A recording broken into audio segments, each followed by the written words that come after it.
سلام، در برنامه خبری امروز دوشنبه 30 ایول من طاهری سفر شما را همراهی میکنم. در ابتدا نگاه به سرخط اخباری امروز. جزئیات هلاکت شهروندان خارجی در دنقره، وزیر امور داخلی گفت ظاهرا حمله را از پیش طرحریزی کردند.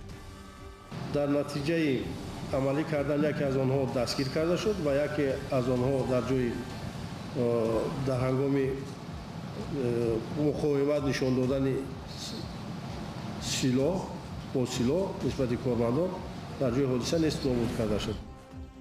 مقامات بلندپایه تاجیکستان میگویند بناهای محتشمی که در دوشنبه ساخته میشوند باید اول منتظر چرخه اولی نیروگاه راغون باشند.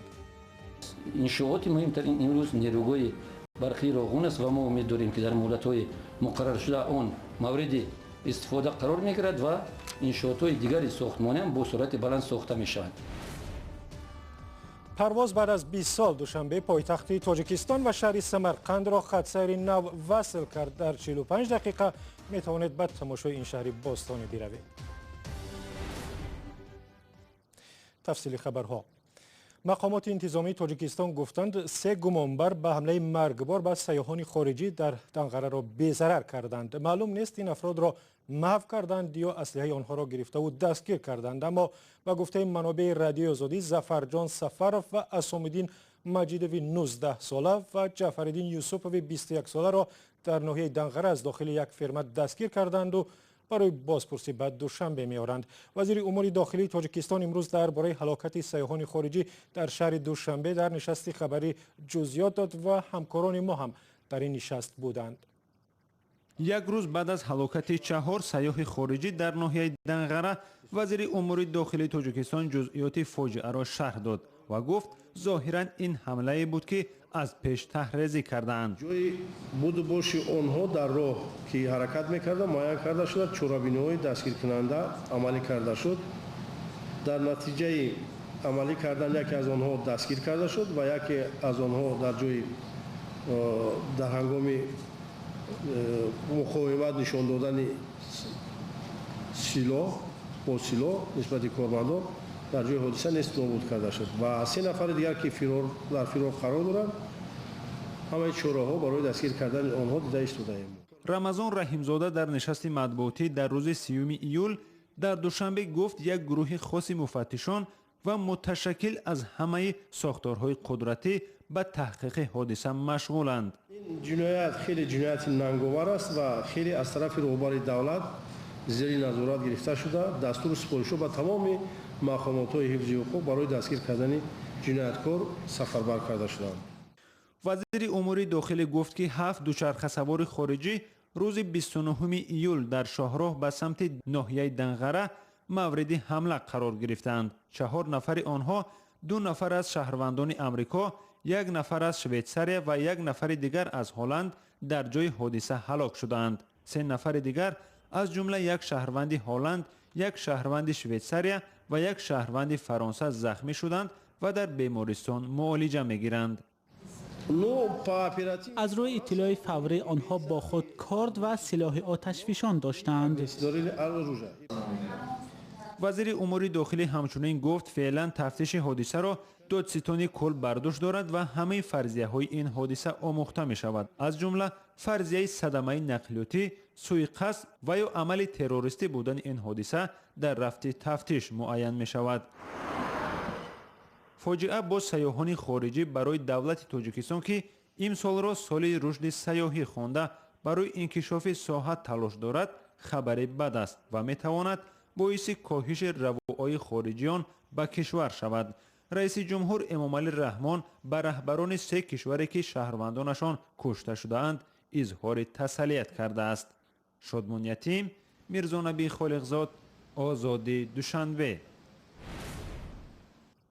و با وجود تقویت تدابیر امنیتی در تاجیکستان و نگرانی‌ها از امنیت سیاحان خارجی، بعضی از خارجیانی که در تاجیکستان هستند میگویند به سیاحت در داخل کشور ادامه میدهند. همکاران ما در دوشنبه با چندی از جهانگردان صحبت کردند و صحبت آنها را برای ما و شما فرستادند.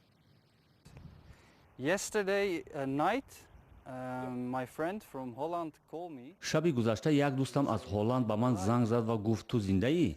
من گفتم بله زنده هستم. وی گفت که 4 نفر سیاح ولوسپدرون را کشتند که 2 نفرشون از هلند هستند. من خودم هم این خبر را دیروز شنیدم. من از ایران به تاجیکستان آمدم و میخواهم بعد به تماشای بدخشان و مرغاب و چین سفر کنم. من بعد شنیدن این خبر از ادامه سفرم دست کشیدنی نیستم و با ولوسپد به پامیر خواهم رفت. بعد شنیدن این خبر من در حالت شوک بودم. بسیار غمگین شدم. فکر کردم و میتوانستم با جای آنها من باشم، چون که پس از 3 روز من هم به آن مکان میروم. تا امروز من هیچگاه احساس خطر نکردم. من برای رفتن به پامیر نمیترسم. And I feel safe. Yes. No problem. No, I think accidents happen. من بسیار متاسف هستم از شنیدن این خبر تشویش‌آور این است که حتی راننده از جای حادثه فرار کرده است. اصلا من از این چیز نمیترسم، چون این خیل حادثه ها حتی در آلمان هم میتواند رخ دهد و ایستادن من در دوشنبه و نرفتن به بدخشان حل مشکل نیست. The possibility of an accident is everywhere. Ну, тут такие края красивые, это невозможно. Один раз в жизни, даже не один и несколько, обязательно надо проехать, увидеть это все. چون این گوشه‌های زیبایی است که ندیدن آن گناه است. نه تنها یک بار بلکه چندین مرتبه رفته آنجا را دید.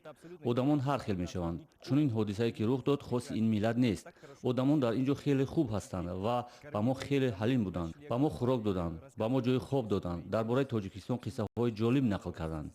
انسان‌های خوب و عالی هستند. فرهنگ مهمان‌نوازی دارند. اما طوری میگویند یگان اویلا به کمبودی نمیشود. Семья не без урода, можно так сказать, поэтому там, ну, видимо, вот так вот. و بینندگان رادیو آزادی ویدیویی را به ما فرستادند که صحنه پخش کردن سیاحان را نشان می‌دهد. یک ماشین سیاه از نیمه راه برمیگردد و برای دوچرخه سواران حرکت می‌کند و یکی را هم زیر می‌کند.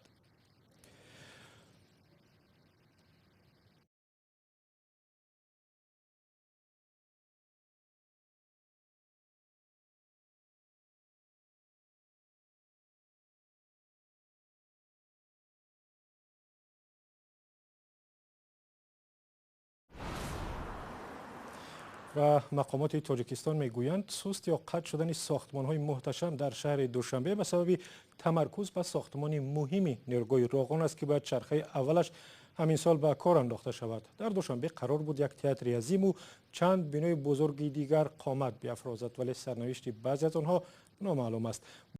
مومین احمدی درباره این ساختمان‌ها و مسئله داغ شهرسازی در تاجیکستان گزارش می‌دهد. وزیر فرهنگ تاجیکستان میگوید ساختمان آثارخانه ملی به تأخیر انداخته شد، زیرا حالا تمرکز روی ساختمان نیروگاه برقی آبی راغون است. شمس‌الدین آرومبگزاده آخر هفته گذشته ضمن نشست خبری در دوشنبه گفت با رسیدن فرصت مناسب ساختمان تئاتر تقریباً 200 میلیون دلاری در مرکز پایتخت تاجیکستان ادامه می‌یابد. مهمترین انشاءات‌های عصر معین گردیدند و با نظر داشته سرعت بخشی ساختمان نیروگاه راغون شاید مبلغ‌گذاری بعضی انشاءات‌ها از جمله مؤسسه‌های فرهنگی هم کمتر گردد. این نه باعث نگرانی است نه باعث تشویش است و از نگاه افضلیت‌ناکی برای مردم تاجیک انشاءات مهمترین امروز نیروگاه برقی راغون است و ما امید داریم که در مهلت‌های مقرر شده آن مورد استفاده قرار می‌گیرد و انشاءات‌های دیگری ساختمانی هم با سرعت بلند ساخته می‌شوند. وزیر اظهار امیدواری کرد که آثارخانه تا 3 سال دیگر و تا زمان تجلیل 30 سالگرد استقلال تاجیکستان بنیاد می شود و درهایش را برای بینندگان باز می کند. در روز صحبت وزیر فرهنگ سرنوشت چایخانه معروف راحت و تئاتر لاهوتی در دوشنبه هم بررسی شد. در نشست خبری شهرداری محمد سعید زویدوف معاون رئیس شهر گفت که هنوز درباره ویران کردن چایخانه معروف راحت قرار قبول نکردند. با گفته او برعکس ظاهر چایخانه را ترمیم میکنند و تنها در صورت دستور حکومت درباره راحت و لاهوتی سرنوشت آنها حل می شود. بر اساس نقشه بازسازی شهر دوشنبه باید این 2 بینای قدیمی بنیاد شده در عهد شوروی را ویران کنند و در جای آنها بناهای نو بسازند. سرنوشت چایخانه راحت و لاهوتی که در کنار همدیگر جایگیر شدند بحثی زیادی را در شبکه‌های اجتماعی برانگیخت. بسیاری از کاربران میگفتند که هر 2 بنا که مردمی زیادی در آن خاطره‌های خوب دارند باید همچون بینای دارای ارزش تاریخی نگه داشته شوند. اما مقامات تاجیکستان گفتند که بغیر از چند بنای بزرگ محتشم از جمله کتابخانه فردوسی و تئاتر اپرا و بالت در دوشنبه ارزش تاریخی ندارند و باید ویران کرده شوند. مسئله ساختمان و شهرسازی سالهای اخیر یکی از مسائل داغ در تاجیکستان است. بر اساس یک قرار نوی حکومت از آخر ماه گذشته از این پس در محله‌های اهالی نشین مرکز، خیابان و کوچه‌های اساسی مرکزهای مأموری شهر و ناحیه‌های تاجیکستان باید خانه‌ها نه کمتر از 5 طبقه داشته باشند. در قرار حکومت از روز 21 میون آمده است که سبب قبول چنین قرار رشد شهرسازی و کمبود زمین در تاجیکستان است. در قرار گفته می شود که برای اجرای این مقررات مقامات رسمی معماران باید تغییرات لازمی به برنامه‌های شهرسازی را وارد کنند. و بعد از 12 ساله تاجیکستان و ازبکستان را یک خطسیر دیگری به هم پیوست. از این بعد هر روز شنبه از پایتخت تاجیکستان یک هواپیما به سمرقند باستانی و یکی از شهرهای عمدتاً تاجیک نشین ازبکستان پرواز می کند. نخستین پرواز هواپیما از دوشنبه روز 28 ایول صورت گرفت و خبرنگار رادیو آزادی هم در فرودگاه پایتخت بود. صبح روز شنبه نزد نقطه‌های چیپتا فروشی و گذرگاه‌های فرودگاه دوشنبه سر آدم بود. اینها از اولین مسافران خطسیر دوشنبه سمرقندند. پرواز میان این دو شهر بعد تنفس زیاده از 20 ساله دوباره برقرار شد. شرکت تاجیک ایر سر از روز 28 ایول پروازهای خود را به شهر باستانی سمرقند آغاز کرد. نخستین پرواز ساعت 9 همین روز صورت گرفت.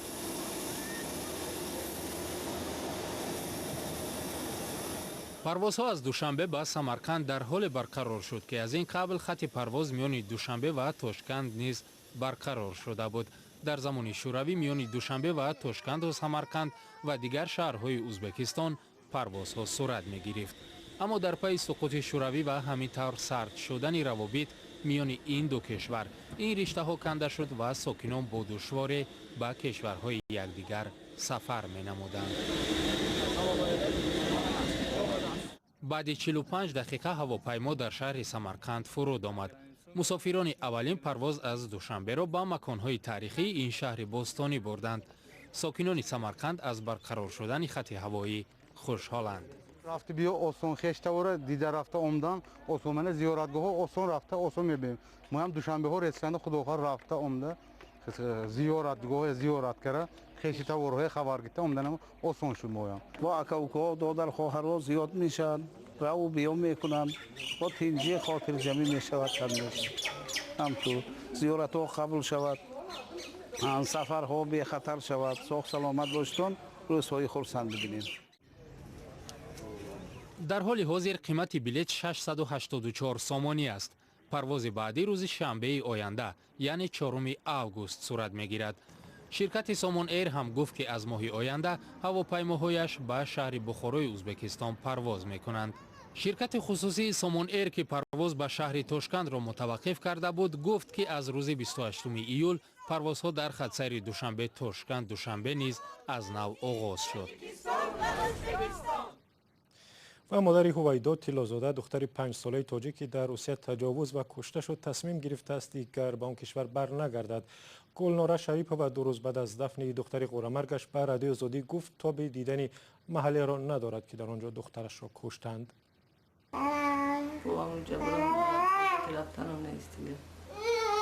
نمیشود دیگه مثل همون وقتا باشته رفته مثل یاد در نام خورده نمیتونه هر وقتی به یاد ما میزنه او ما میبینیم جای کشتگیش مثل چخیل در اونجا دیگه طاقت ایستادن دیگه نمیکنیم.